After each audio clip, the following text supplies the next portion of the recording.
Amsal pasal 6 ayat 9 mulai sampai ayat 11. Saya membacakan kepada kita, mari kita simak dan kita dengarkan bersama. Hai pemalas, berapa lama lagi engkau berbaring? Bilakah engkau akan bangun dari tidurmu? Ya, sekali lagi, hai pemalas, berapa lama lagi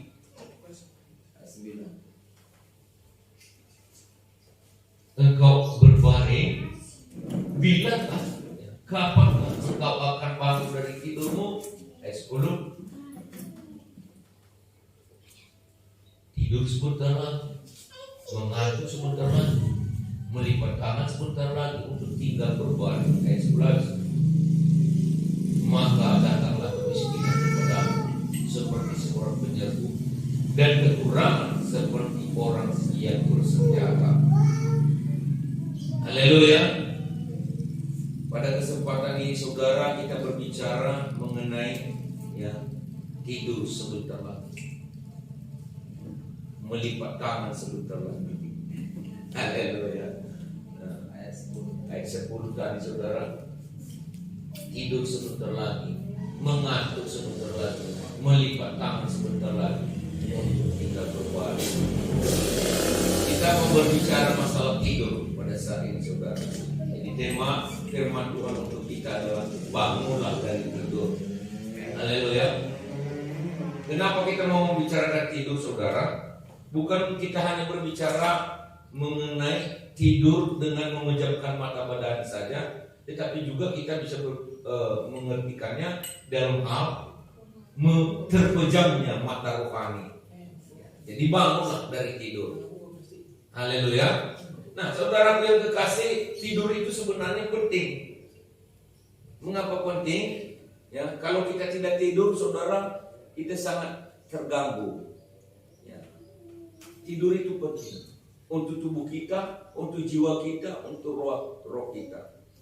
Dan Tuhan juga sudah menetapkan waktu untuk tidur bagi kita. Hanya masalahnya saudara, jangan tidur terus. Jangan sedikit-sedikit tidur, sedikit-sedikit ngantuk, sedikit-sedikit melipat tangan, lalu berbaring lagi katanya saudara. Ya. Ini saudara pertanda, kalau terus seperti itu saudara, apalagi tidur terus, ini pertanda nggak ada kehidupan. Betul ya? Kalau tidur terus kan pertanda nggak ada kehidupan. Tetapi ada juga orang yang tidur seperti yang Alkitab katakan kepada kita pada kesempatan ini, sebentar-sebentar tidur, sebentar-sebentar tidur, sebentar ngantuk. Tidak salah sih, ya. Tetapi ada waktunya. Ya. Jangan tidur sebentar tidur. Kayaknya kalau orang yang terus-terusan tidur, saudara, nggak ada tanggung jawabnya dalam hidup ini, dalam menyambung hidup. Sepertinya nggak ada tanggung jawabnya, nggak ada pemikirannya untuk membangun hidup, untuk mau maju. Karena yang dia pikirkan hanya tidur, terus membaringkan diri di atas tempat tidur.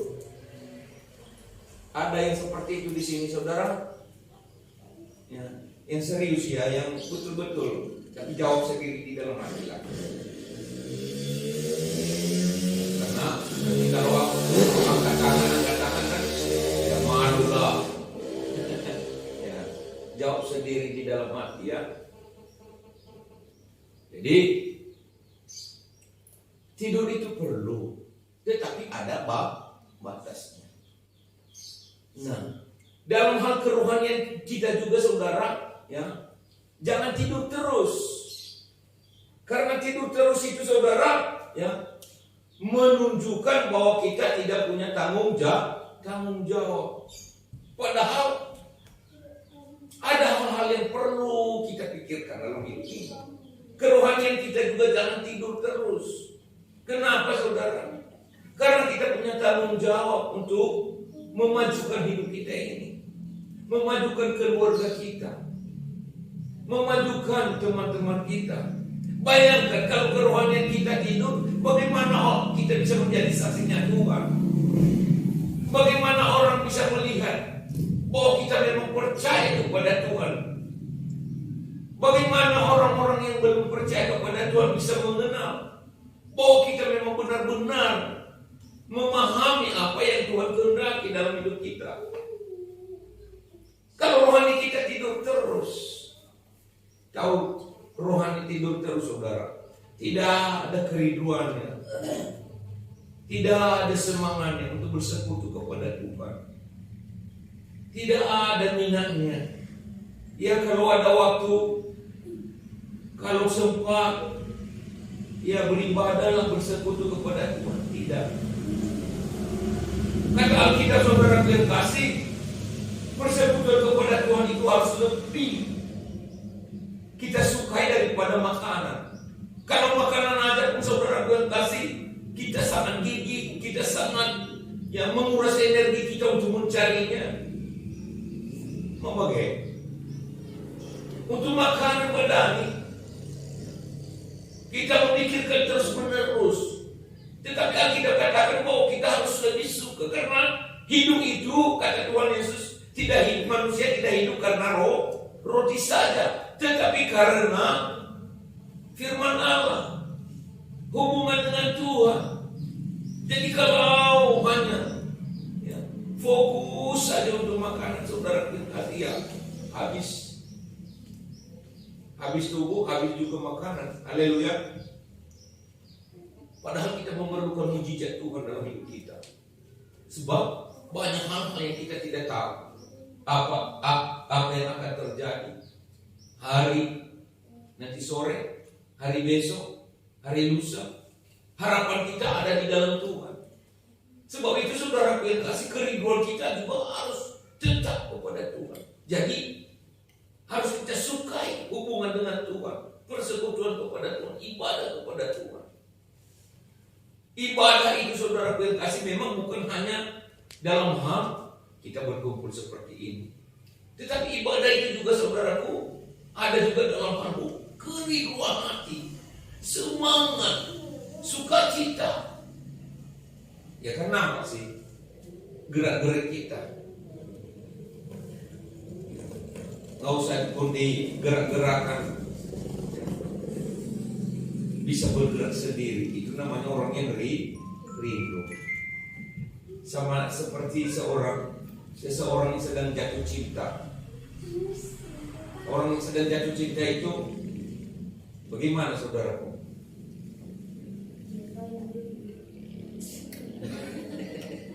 Tiap hari memikirkan itu, si doinya, itu sedang jatuh cinta.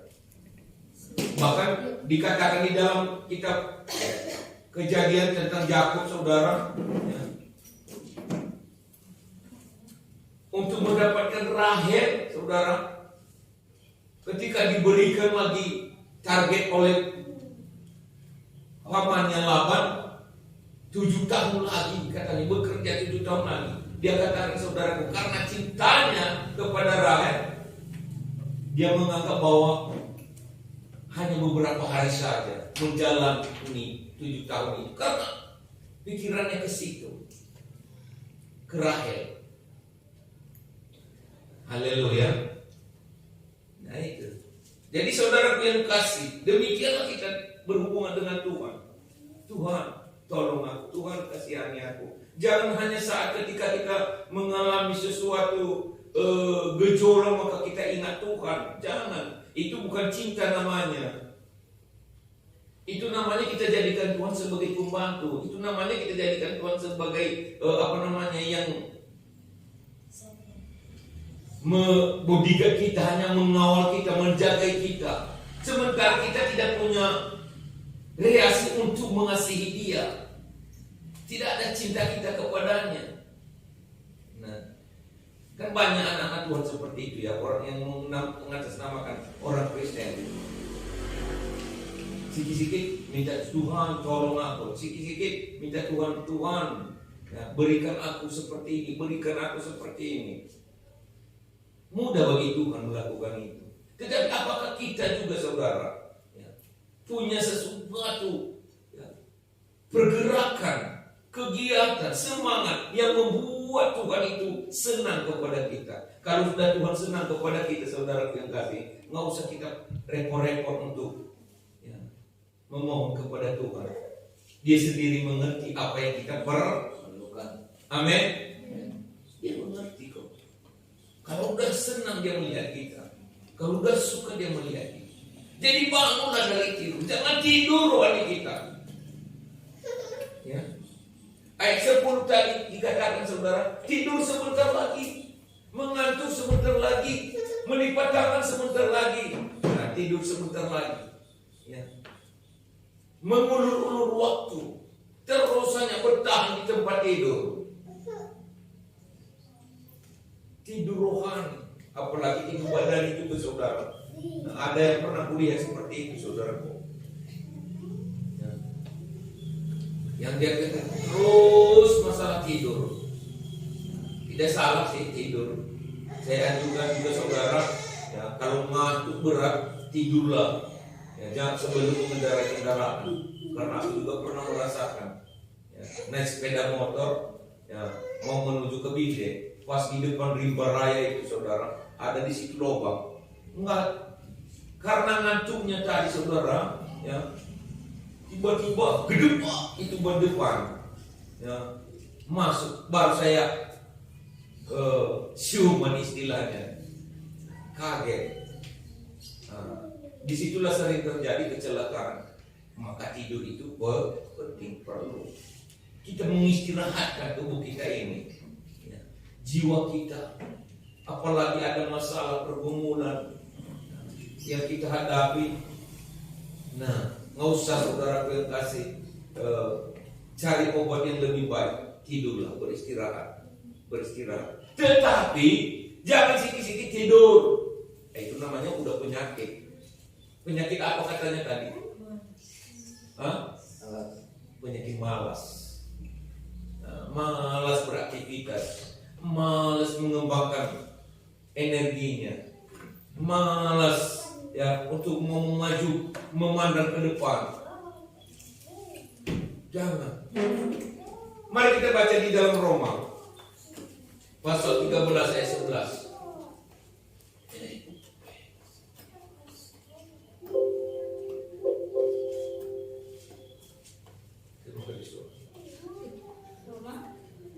Roma 10 ayat 11.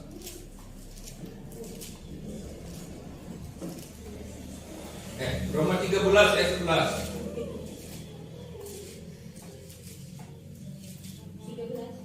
13 ayat 11.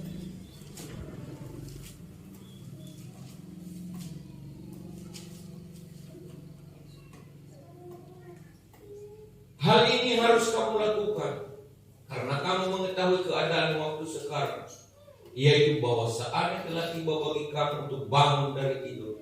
Sebab sekarang keselamatan sudah lebih dekat bagi kita daripada waktu kita menjadi percaya. Nah, keselamatan itu sudah ada di depan kita. Sudah ada saudara. Sama seperti orang yang sudah menaruh kado, hadiah ada di depan ini. Lalu saudara duduk saja, saudara pandang saja dari jauh sana. Ambillah. Haleluya. Bangunlah. Raihlah itu. Amin saudaraku. Kalau hanya saudara memandang saja, menunggu saja, saudara nanti tidak akan kebahagiaan. Untuk memiliki keselamatan, keselamatan itu saudara adalah hadiah. Keselamatan itu adalah sesuatu anugerah yang harus kita terima, yang harus kita miliki. Jadi jangan kita kehilangan keselamatan. Apalagi sekarang ini saudara yang kasih sudah menjelang akhir zaman yang sangat gesit untuk menghancurkan kehidupan banyak manusia. Nah, kalau kita tidak berlomba-lomba untuk bersemangat mencari keselamatan bagi kita, maka kita akan kehilangan keselamatan itu. Di dalam Matius pasal 16-26 mengatakan, apa gunanya seorang memperoleh seluruh dunia kalau dia kehilangan nyawanya, kehilangan keselamatannya? Keselamatan itu perlu saudara untuk hidup ini dan untuk hidup yang akan datang. Jadi saudara yang kasih, perlu kita kejar keselamatan itu, perlu kita pertahankan, perlu kita miliki. Nah, bagaimana caranya? Bangun dari tidur. Bangun dari tidur rohani. Sebab sekarang keselamatan sudah lebih dekat bagi kita daripada waktu kita menjadi percaya. Jadi kalau hanya percaya saja, setan pun percaya juga bahwa Tuhan itu Tuhan. Tetapi untuk memiliki keselamatan daripada Tuhan itu, dia enggan, dia berat. Jadi ini harus kamu lakukan karena kamu mengetahui keadaan waktu sekarang, yaitu bahwa saatnya telah tiba bagi kamu untuk bangun dari tidur. Nah, haleluya saudaraku. Ini waktunya bangun dari tidur. Gerakkanlah. Jangan kita seperti paku. Paku bukan pakis maksudku. Tetapi paku 5 inci. Kalau paku 5 inci nggak diketok, nggak jalan. Jangan kayak pahat, kata orang tua. Kalau kayak pahat pun, kalau nggak diketok nggak jalan, nggak makan. Haleluya. Nah, gitu-gitu. Itu nggak ada keriduan yang namanya. Jangan kayak gerobak gandeng. Tahu gerobak gandeng? Ya. Kalau nggak ada yang menggandengnya, nggak mau ibadah, nggak mau hadir. Tapi orang yang rohaninya bangkit, saudara, saya melihat itu dari Bukit Sawah pergi jalan kaki ke Naga Piring. Pernah saudara lihat jalan kaki? Itu namanya orang yang punya kerinduan. Semangat. Nggak perlu dijemput-jemput pun ke gereja. Nggak perlu dibonceng, digandeng-gandeng sama seperti yang gerbong kereta api tadi. Jalan sendiri, itu namanya punya kerinduan. Hari Sabtu malam Minggu mau kita katakan Salam saudara-saudari pemuda-pemudi, datanglah untuk ibadah muda-mudi. Itu namanya belum apa-apa, belum sore pun pergi. Saya katakan kepada kita saudara terkasih, hasil kerohanian kita itu, hasil kerinduan kita itu bukan untuk siapa-siapa, untuk kita, untuk kamu. Ada semangat kamu, dibangun terus rohani itu, bangun terus, bangunkan terus. Ya, seperti kita, hai jiwaku bangunlah, hai jiwaku, ini bangunlah pagi ini, sembahlah Tuhan, sembahlah Tuhan yang pagi-pagi, dia lebih awal, dia lebih dahulu bangun daripada ayam berkokok. Maka Yesus Kristus juga memberi teladan kepada kita waktu masih subuh, masih belum ada matahari memancar. Dia pergi menyendiri dan berdoa. Dia bangun.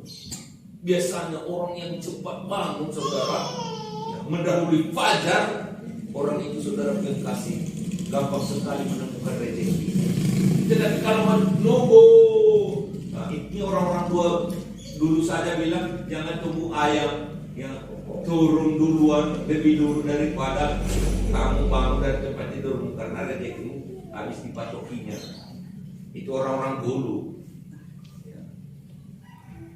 Nah, jadi itu maka kita diajarkan kalau masih subuh jam 5 itu datanglah. Karena kalau udah jam 6, jam 7, jam 8 baru bangun saudara tengah, pasti yang saudara ingat adalah barang babat, alat pertanian. Pasti doa nggak ingat lagi, hubungan kepada Tuhan, ibadah kepada Tuhan nggak ingat lagi. Coba awal-awal, lebih awal saudara bangun, ya, pergi langsung ke kamar mandi. Kalau nggak ada kamar mandi, sesediakanlah air diceret. Dulu juga saudara terkasih, ya, tidak dekat kamar mandi di rumah, sediakan air diceret, taruh di baskom, ya, cuci muka, cek, udah, kan udah segar ya. Datang. Haleluya. Mulai dari memuji Tuhan dulu. Peganglah tanganku roh kudus setiap hari. Karena saudara sedang rindu bersekutu kepada Tuhan, maka saudaraku yang kasih, roh kita itu menuntun lutut kita untuk berdiri. Roh kita itu menuntun tangan kita untuk terangkat. Roh Kudus itu menuntun mulut kita untuk berkata-kata. Bahkan sampai air mata kita mengalir. Tidak terasa saudara 3 jam kita bisa berdoa. Kita bisa katakan, Tuhan, ada bapakku, ada ibuku, ada saudaraku, ada ibu. Mereka mengalami seperti ini. Ada saja. Lalu kita bertanya, apa saja sih topi doa kita? Banyak. Karena Roh Kudus itu bukan kita yang mengingat, tapi Roh Kudus itu yang mengingatkan kita. Bangunlah saudaraku dari tidur kami. Kenapa? Tidak ada kemajuan. Karena tidur. Malas. Tidur melulu sih. Semangat. Jadi supaya kuat itu, supaya senang, harus hadapilah tantangan. Kadang-kadang benturan, kadang-kadang guling, kadang-kadang terang. Mana nak, nggak usah. Nah, kalau ada lecetnya, udah oleskan aja minyak, udah, nggak usah terlalu. Ya begitulah saudara. Supaya apa? Supaya kuat. Jadi kemana-mana diangkat-angkat, akhirnya kasih kita itu udah salah. Jadi Amsal itu betul. Dia mengatakan itu orang tua yang mengasihi anaknya itu pakai rotan.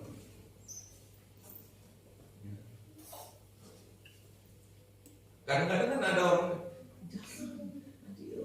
diingatnya nanti udah besar dia nggak dikasih sayang dia sama orang tuanya. Enggak. Malah disayang-sayang, malah nggak ingat orang tuanya, selalu disayang-sayang. Berikan dia mandiri. Haleluya. Berikan dia mandiri.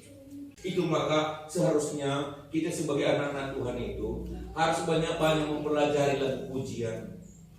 Dan menyanyikan lagu pujian itu bukan kita harus bersuara Agnes Monica. Kalau kita mempunyai suara Agnes Monica, baguslah, nggak salah. Tetapi nggak pun seperti itu. Yang penting serius, sungguh-sungguh. Haleluya, sungguh-sungguh. Dan itulah yang membuat kita kadang-kadang saudaraku merasakan sesuatu getaran jiwa yang sungguh-sungguh berkobar, menyala bagi Tuhan. Ketika kita menyanyikan pujian itu dengan sungguh-sungguh dan serius. Tak usah ku takut. Ada sesuatu gangguan dalam pemikiran kita yang merongrong hidup kita. Nyanyikan lagu itu saudara. Hilang ketakutan kita. Nggak usah cari guru si bahasa untuk membekali kita dengan itu saudara hajima. Nah, supaya nggak diganggu saya, jangan. Lebih baik kita tak usah ku takut, Allah menjagaku, tak usah ku bimbang, Yesus peliharaku. Udah. Dan ingat firman Tuhan di dalam yang dibacakan waktu doa syafaat kita di sini, ya. Dibacakan Bapak Hans, Tuhanlah gembalaku. Sekalipun aku berjalan dalam lembah, aku tidak takut bahaya, sebab Engkau besertaku. Kan begitu. Gadamu dan tongkat, itulah yang menghibur aku. Engkau akan mengantar aku ke rumput yang hijau, ke air yang tenang, menyegarkan jiwaku. Wah. Kalau kita baca-baca itu saudara kasih, bangkitlah semangat kita, nggak siut kita, nggak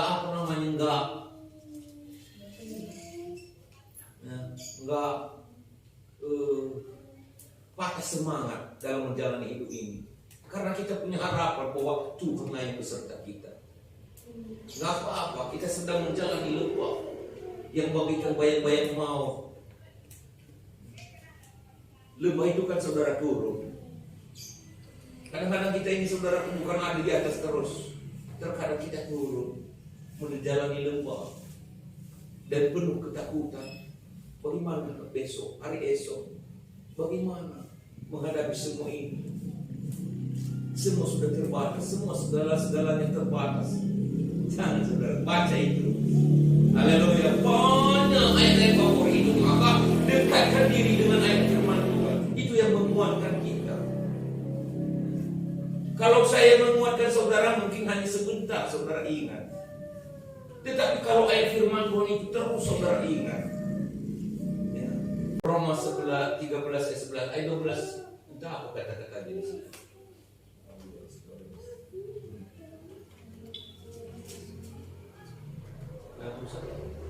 Hari sudah jauh malam, telah hampir siang. Sebab itu marilah kita menanggalkan perbuatan-perbuatan kegelapan dan mengenakan perlengkapan senjata kebenaran. Artinya saudara, bangun dari tidur itu memperlengkapi kita dengan senjata kebenaran. Segala perbuatan-perbuatan tabiat lama kita yang tidak berfungsi, yang hanya memperhambat pertumbuhan kita, yang hanya menghambat pertumbuhan kita, yang hanya menjadi benteng penghalang untuk kemajuan kita, tinggalkan semua itu. Senjatailah di hidup kita. Persenjatailah hidup kita dengan senjata terang. Apa senjata terang tadi? Ini hubungan dengan Tuhan, persekutuan kepada Tuhan. Taruhlah kita tidak punya siapa-siapa dalam hidup ini, tapi kalau kita punya Tuhan, kenapa harus saudara takut? Haleluya. Taruhlah tidak ada yang bisa mendampingi kita kemana-mana, karena memang kita hidup sebatang kara, atau karena kita tidak punya siapa-siapa yang bisa menjadi andalan kita, tidak punya tempat pengaduan kita. Tapi ke Tuhan ada tempat pengaduan kita. Di dalam Matius pasal 28, pasal 11 ayat 28 atau pasal 28 ayat 11 mengatakan, marilah kepada aku yang letih lesu dan berbeban berat, aku berikan kelegaan. Mungkin beban berat yang kita tanggung saat ini tidak bisa kita utarakan, kita tidak bisa kita minta tolong untuk memikulnya bersama. Tetapi Tuhan berkata, marilah. Haleluya. Ada banyak mujizat Tuhan bisa kita rasakan, saudara. Ketika kita ditekan, ketika kita ditindih oleh beban berat, oleh teman, oleh tetangga yang kita percaya misalnya, tidak ada lagi teman untuk berwila asing misalnya. Bisa kita datang kepada Tuhan. Tuhan, Engkaulah sahabatku, Engkaulah temanku, Engkaulah penolongku. Engkau yang mengatakan marilah kepada aku datang Tuhan. Inilah beban beratku. Amin saudara. Amin. Iya. Haleluya. Jadi kadang saudara yang kasih kita ini terlalu lama tidur rohani. Mari kita baca kisah Eutikus. Pernah dengar tentang Eutikus? Nah, di dalam kisah para rasul 29.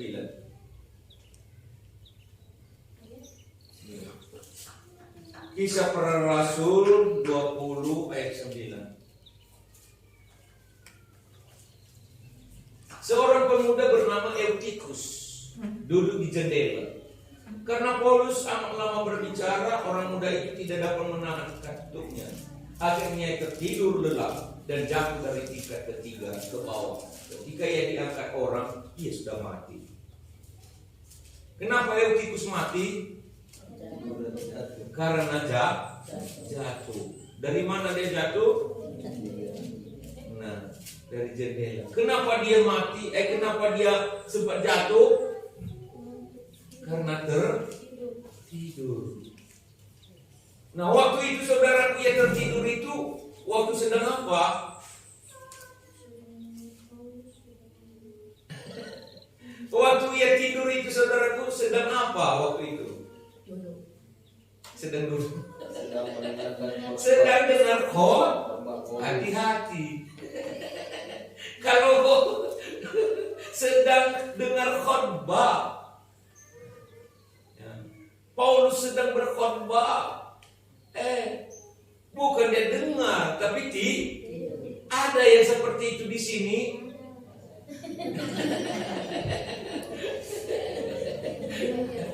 Yang mana? Yang baju hijau? Enggak ada pula yang baju hijau ya. Haleluya. Nah, haleluya. Haleluya saudara. Begitulah ya. Nah, ini Eutikus ya. Khotbah Paulus, sedang khotbah Paulus. Tetap dia tidur. Nah, dia nggak mau merenungkan apa yang sedang dikhotbahkan. Nah, dia nggak mau menyimak apa yang sedang disampaikan. Ya. Sehingga masuk ke gereja 15, pulang juga 15. Mungkin dikurangi 3 jadi 12. Karena subuh lama pulang kan jadi 12 kan. Tadinya 15, bukan nambah. Lama pulang karena duduk selalu lihat jauh. Lama ya. Lalu sekolah tekwe doi. Model kami janji. Itu bagaimana? Ada yang seperti itu di sini nggak ada. Nah, jadi kayaknya buru-buru melulu. Emang gak bermadat-madat madat. Dunga madu tuh madat. Jatuhlah Eutikus. Ketika diangkat orang, KPK udah innalillahi wa inna ilaihi raji'un. Jadi ketika kita sedang bersekutu berhubungan dengan Tuhan itu, jangan tidur. Jangan tidur. Banyak gereja-gereja yang seperti itu menjadikan satu kesempatan untuk tidur. Karena 6 hari kan kerja keras, kita kerja apalah ya, besok ke gereja itu kesempatan tidur. Hendaklah kamu kuat di dalam Tuhan. Akhirnya hendaklah kamu kuat di dalam Tuhan, di dalam kekuatan kuasanya. 11.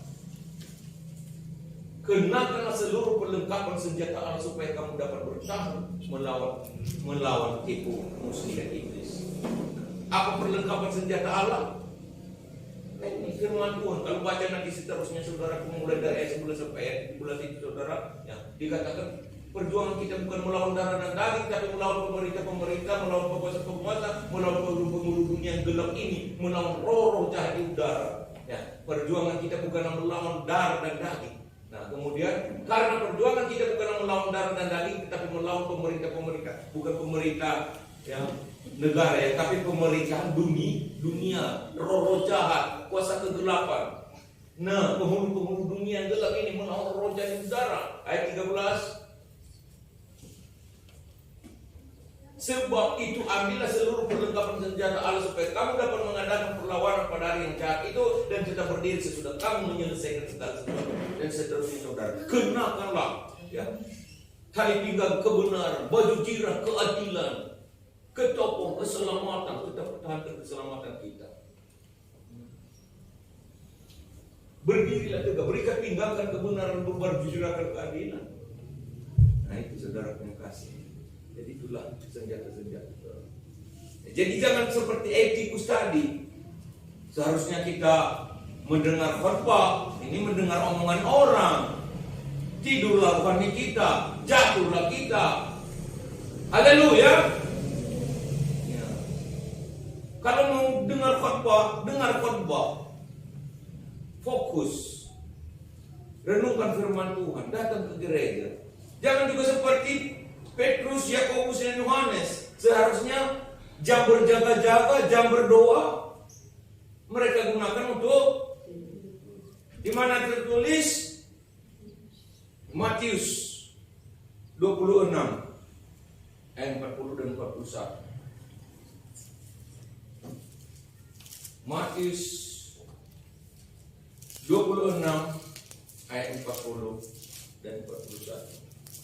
Setelah itu ia kembali kepada murid-muridnya itu dan mendapati mereka sedang tidur. Dan ia berkata kepada Petrus, tidakkah kamu sanggup berjaga-jaga 1 jam dengan aku? Hanya 1 jam yang kita. Berjaga-jagalah dan berdoalah supaya kamu jangan jatuh ke dalam percobaan. Roh memang penurut tetapi daging lemah. Nah, jadi saudaraku yang kasih di dalam Tuhan, ya, Petrus, Yakobus, dan Yohanes disuruh Tuhan untuk berjaga-jaga. Dalam hal maksudnya berjaga-jaga, berdoa 1 jam supaya kamu jangan kena pencobaan. Maka Yesus kembali melihat mereka, mendapati mereka bukan berdoa tapi ngorok, tidur. Berjaga-jagalah dan berdoa supaya kamu jangan jatuh ke dalam percobaan. Roh memang penuh tapi daging lemah. Daging ini saudara, kalau kita kapan saya sampaikan kepada kita, kalau daging kita ini tidak bisa kita kendalikan, dia bisa menuntun kita kepada hal-hal yang salah. Mata kita, tangan kita, apapun itu harus kita lawan. Ngantuk kita pas jam kita mau berdoa, kadang-kadang saudara berat, usahakan lawan dia. 1 bulan nanti saudara biasakan itu, saudara nggak berpotek lagi, dia nggak mau datang lagi mau mengganggu kita. Jangankan 1 bulan, seminggu aja saudara rutin yang melawan mata kita ngantuk. Pas kita mau bangun, mau berdoa, mata ini kan berat sekali. Iblis bilang, tidur dulu. Berdoa itu nanti. Tapi Tuhan Yesus bilang, berdoa, berjaga-jaga supaya kamu jangan kena Jadi itu saudara. Jadi, ya, inilah firman Tuhan kepada kita buat pada siang hari ini. Marilah kita bangun dari tidur. Ya. Jadi jangan sebentar-sebentar tidur, sebentar, nggak lagi ingat Tuhan, nggak ingat lagi puji-pujian. Ya, di gereja kita haleluya, sesudah pulang dari gereja haleluya, semua lupa. Yang kita ingat macam-macam, nggak ingat lagi Tuhan. Nah, ya jangan. Bagi kesimpulan saudara yang kasih Amsal 20 ayat 13, mari kita baca Amsal 20 ayat 13.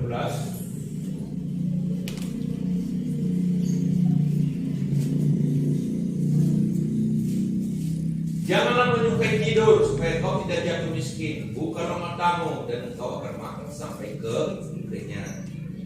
Mau makan sampai kenyang alias berhasil, alias menemukan rezeki, alias saudara berkasih semangat terus maju di dalam Tuhan.